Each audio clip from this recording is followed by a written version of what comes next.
به نام خدا. سلام دوستان عزیزم، وقتتون بخیر باشه. پادکست صدای سکوت امروز رو با کتاب اشعار زیبای فریدون مشیری به نام از خاموشی شروع میکنیم. این جلد کتابی که دست من هستش چاپ ششمه، در سال 1382 چاپ شده و من براتون چند غزل از اشعار زیبای این کتاب رو میخونم. البته شعر معروف کوچه که ما هممون باهاش خاطره داریم و بارها و بارها تو تنهاییامون و تو جمع‌های دوستانمون خوندیم، این تو نداره. ولی من اشعاری رو انتخاب کردم که مطمئنا شما خیلی خوشتون میاد. با من همراه باشید. غزلی شکسته برای ماه غمگین نشسته. گل بود و می شکفت بر امواج آب ماه، می بود و مستی آور مثل شراب ماه.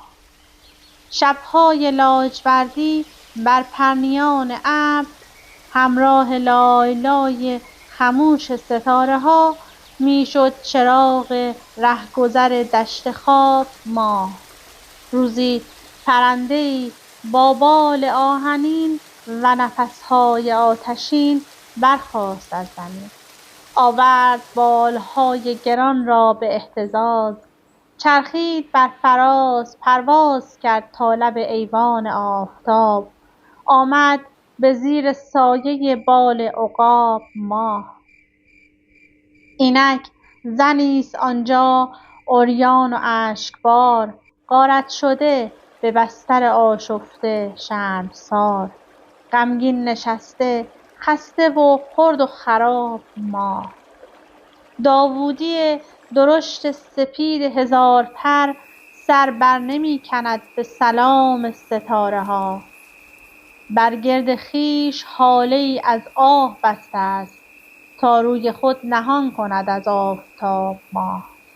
از قعر این غبار من بانگ میزنم که ای شب چراغ مهر، ما با سیاهکاری شب خو نمی کنیم، مسپارمان به ظلمت جاوید.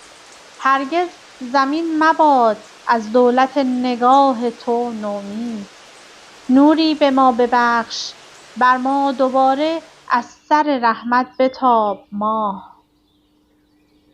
شعر بعدی. تو نیستی که ببینی. تو نیستی که ببینی چگونه عطر تو در عمق لحظه ها جاری است، چگونه عکس تو در برق شیشه ها پیداست، چگونه جای تو در جان زندگی سبز است. هنوز پنجره باز است، تو از بلندی ایوان به باغ می نگری، درختها و چمنها و شمعدانیها به آن ترنم شیرین، به آن تبسم مهر، به آن نگاه پر از آفتاب می نگرند. تمام گنجشکان که در نبودن تو مرا به باد ملامت گرفته‌اند، تو را به نام صدا می کنند. هنوز نقش تو را از فراز گنبد کاج، کنار باغچه، زیر درختها، لب حوض، درون آینه پاک آب می نگرند. تو نیستی که ببینی چگونه پیچیده است طنین شعر نگاه تو در ترانه من. تو نیستی که ببینی چگونه می گردد نسیم روح تو در باغ بیجوانه من. چه نیمه شبها که از پاره‌های ابر سپید به روی لوح سپهر، تو را چنان که دلم خواسته است ساختم. چه نیمه شبها وقتی که ابر بازیگر هزار چهره به هر لحظه می کند تصویر، به چشم هم زدنی میان آن همه صورت تو را شناختم. به خواب می ماند، تنها به خواب می ماند، چراغ، آینه، دیوار بی تو غمگینند. تو نیستی که ببینی چگونه با دیوار به مهربانی یک دوست از تو می گویم. تو نیستی که ببینی چگونه از دیوار جواب می شنوم. تو نیستی که ببینی چگونه دور از تو به روی هرچه در این خانه است غبار سربی اندوه بال گسترده است. تو نیستی که ببینی دل رمیده من به جز تو یاد همه چیز را رها کرده است. غروب‌های غریب در این رواق نیاز، پرنده ساکت و غمگین، ستاره بیمار است. دو چشم خسته من در این امید عبث، دو شمع سوخته جان همیشه بیدار است. تو نیستی که ببینی. شعر بعدی غزلی در اوج. نشسته بود خیال تو همزبان با من، که باز جادوی آن بوی خوش طلوع تو را در آشیانه خاموش من بشارت داد.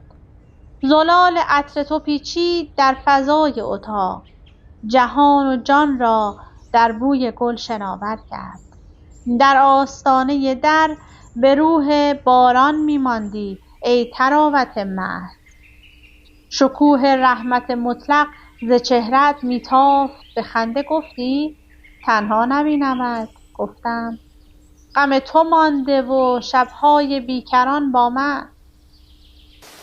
ستاره‌ای ناگاه تمام شب را یک لحظه نورباران کرد و در سیاهی سیال آسمان گم شد. تو خیره ماندی بر این طلوع نافرجام، هزار پرسش در چشم روشن تو شکفت. به طعنه گفتم در این غروب رازی هست، به جرم آنکه نگاه از تو برنداشته‌ام ستاره‌ها ننشینند مهربان با من. نشستی آنگه شیرین و مهربان گفتی چرا زمین بخیل نمیتواند دید تو را گذاشته یک روز آسمان با من. چه لحظه ها که در آن حالت غریب گذشت، همه درخشش خورشید بود و بخشش ماه، همه تلالو رنگین کمان ترنم جان، همه ترانه و پروانه و مستی و آواز. به هر نفس دلم از سینه بانگ برمی داشت که ای کبوتر وحشی بمان بمان با من. ستاره بود که از آسمان فرو می ریخت، شکوفه بود که از شاخه ها رها می شد، بنفشه بود که از سنگ ها برون می زد، سپیده بود که از برج صبح می تابید. زلال عطر تو بود. تو رفته بودی و شب رفته بود و من غمگین در آسمان سحر به جاودانگی آب و خاک و آتش و باد نگاه می کردم. نسیم شاخه بیبرگ و خشک پیچک را به روی پنجره افکنده بود از دیوار که بی تو ساز کند قصه خزان با من. نه آسمان، نه درختان، نه شب، نه پنجره. آه کسی نمی‌داند که خون و آتش عشق گل همیشه بهاری است جاودان با من. شعر بعدی همواره تویی. شبها که سکوت است و سکوت است و سیاهی، آوای تو میخواندم از لایتناهی. آوای تو میآردم از شوق به پرواز، شبها که سکوت است و سکوت است و سیاهی. امواج نوای تو به من میرسد از دور، دریایی و من تشنه مهر تو چو ماهی. وین شعله که با هر نفسم می جهد از جان، خوش می دهد از گرمی این شوق گواهی.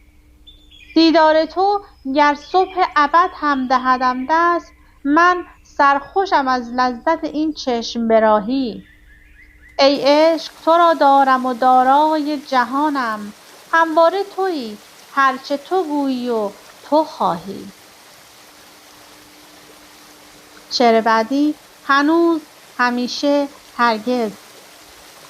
1000 سال به سوی تو آمدم افسوس، هنوز دوری دور از من ای امید مهار. هنوز دوری، آه از همیشه دورتری. همیشه، اما در من کسی نوید دهد که میرسم به تو، شاید 1000 سال دگر. صدای قلب تو را پشت آن حصار بلند همیشه میشنوم، همیشه سوی تو می آیم، همیشه در راهم، همیشه میخواهم، همیشه با توام ای جان، همیشه با من باش، همیشه. اما هرگز مباش چشم به راه، همیشه پای بسی آرزو رسیده به سنگ، همیشه خون کسی ریخته است در درگاه. شعر بعدی ای بهار هستش. ای بهار ای بهار ای بهار، تو پرنده از رها بنفشد به بار، میوزی پر از ترانه، میرسی پر از نگار. هر کجا که رهگذار توست، شاخه‌های ارغوان شکوفه‌ریز، خوشه عقاقیات ستاره بار. دید مشک زرافشان لشکر تو را طلایه دار. بوی نرگسی که می‌کنی نثار، برگ تازه‌ای که می‌دهی به شاخسار، چهره تو در فضای کوچه باغ، شعر دلنشین روزگار. آفرین آفریدگار. ای طلوع تو در میان جنگل برهنه، چون طلوع سرخ عشق پشت شاخه کبود انتظار. ای بهار ای همیشه خاطرات عزیز، عاقبت کجا، کدام دل، کدام دست آشتی دهد من و تو را. تو به هر کرانه گرم رستخیز، من خزان جاودانه پشت میز. یک جهان ترانه ام شکسته در گلو، شعر بی جوانه ام نشسته روبرو. پشت این دریچه های بسته میزنم هوار، ای بهار ای بهار ای بهار. شعر بعدی ساقی هستش. کاش میدیدم چیست آنچه از چشم تو تا عمق وجودم جاری است. آه وقتی که تو لبخند نگاهت را میتابانی، بال مژگان بلندت را میخوابانی. آه وقتی که تو چشمانت آن جام لبالب از جاندارو را سوی این تشنه جان سوخته میگردانی. موج موسیقی عشق از دلم میگذرد، روح گلرنگ شراب در تنم میگردد. دست ویرانگر شوق پرپرم میکند، ای غنچه رنگین پرپر. من در آن لحظه که چشم تو به من مینگرد، برگ خشکیده ایمان را در پنجه باد، رقص شیطانی خواهش را در آتش سبز، نور پنهانی بخشش را در چشمه مهر، اهتزاز ابدیت را می‌بینم. بیش از این سوی نگاهت نتوانم نگرید. اهتزاز ابدیت را یارای تماشایم نیست. کاش می‌گفتی چیست آنچه از چشم تو تا عمق وجودم جاری است. شعر بعدی دام هستش با یاد برترد اند راسل. نه عقابم نه کبوتر، اما چون به جان آیم در غربت خاک، بال جادویی شعر، بال رویایی عشق میرسانند به افلاک مرا. اوج میگیرم اوج، میشوم دور از این مرحله دور، میروم سوی جهانی که در آن همه موسیقی جان است و گلافشانی نور. همه گلبانگ سرور، تا کجاها بردم موج طربناک مرا. نزده بال و پری بر لب آن بام بلند، یاد مرغان گرفتار قفس میکشد باز سوی خاک مرا. شعر بعدی شکوه رستن هستش که در ابتدا چند بیت از مولوی آورده. سالها تو سنگ بودی دلخراش، آزمون را یک زمانی خاک باش. در بهاران کی شود سرسبز سنگ، خاک شو تا گل برآید رنگ رنگ. از مولانای جان. چگونه خاک نفس میکشد بیاندیشیم، چه زمهریر غریبی شکست چهره مهر، فسرد سینه خاک، شکافت زهره سنگ. پرندگان هوا دست دست جان دادند. گلاوران چمن جاودانه پژمردند. در آسمان و زمین هول کرده بود کمین، به تنگنای زمان مرگ کرده بود درنگ. به سر رسیده جهان پاسخی نداشت سپهر.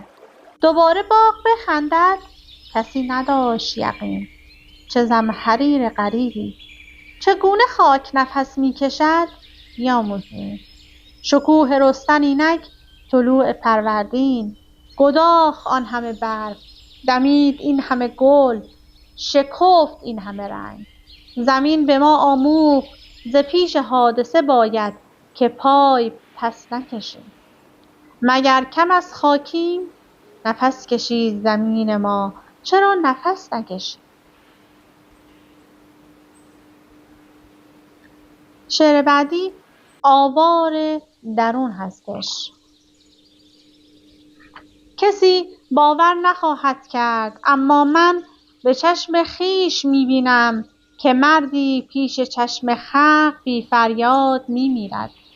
نه بیمار است نه بردار است، نه در قلبش فروتابیده شمشیری، نه تا پر در میان سینه اش تیری. کسی را نیست بر این مرگ بی فریاد تدبیری. لبش خندان و دستش گرم، نگاهش شاد، تو پنداری که دارد خاطری از هر چه غم آزاد. اما من به چشم خیش میبینم به آن تندی که آتش میدواند شعله در نیزار، به آن تلخی که میسوزد تن آیینه در زنگار. دارد از درون خیش میپوسد بسان قلعه‌ای فرسوده کز طاق و رواقش خشت میبارد.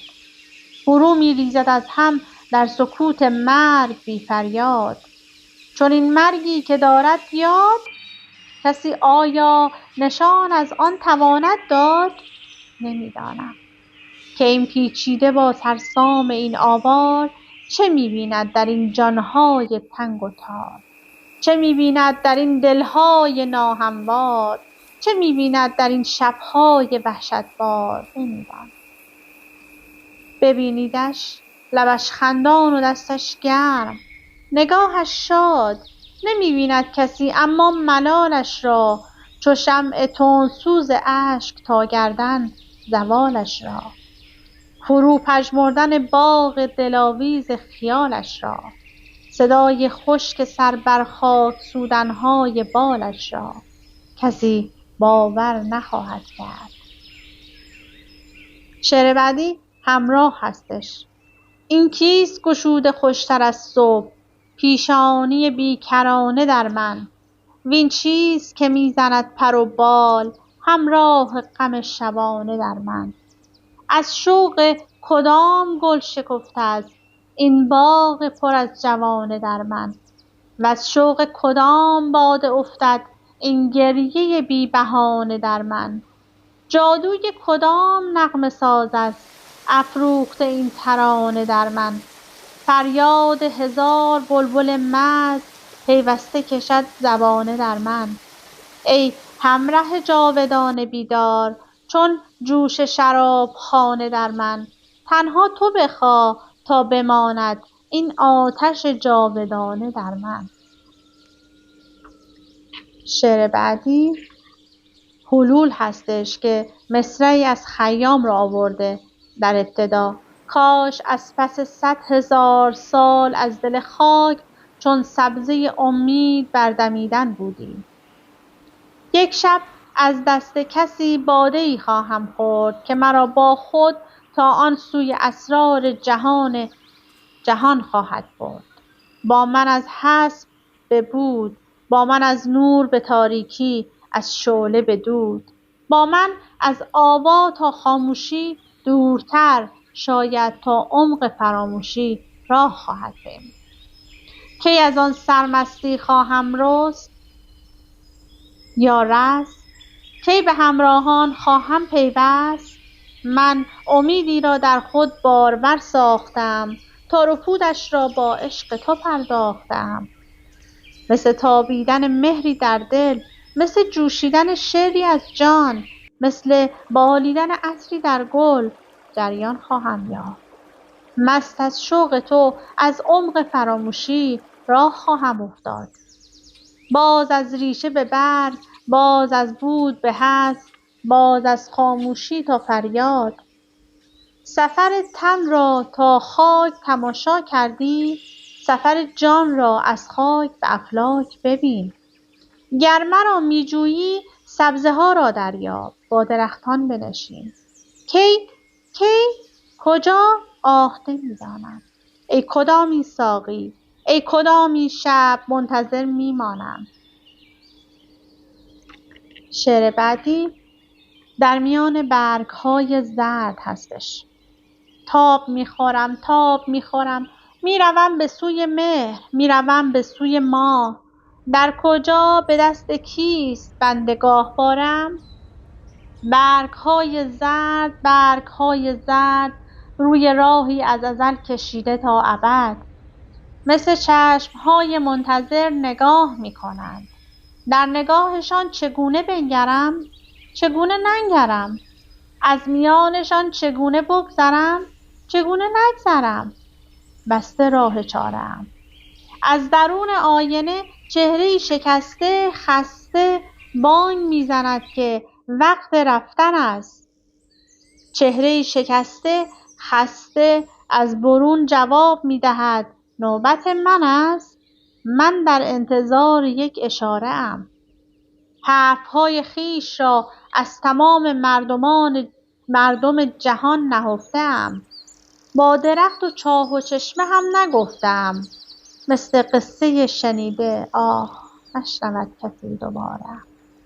ای که بعد من درون گاهواره‌ات سالهای سال میروی به سوی مهر، میروی به سوی ماه. یک درنگ، یک نگاه، روی راهی از ازل کشیده تا ابد. در میان برگ‌های زرد می‌تپد به یاد تو هنوز قلب پاره پاره‌ام.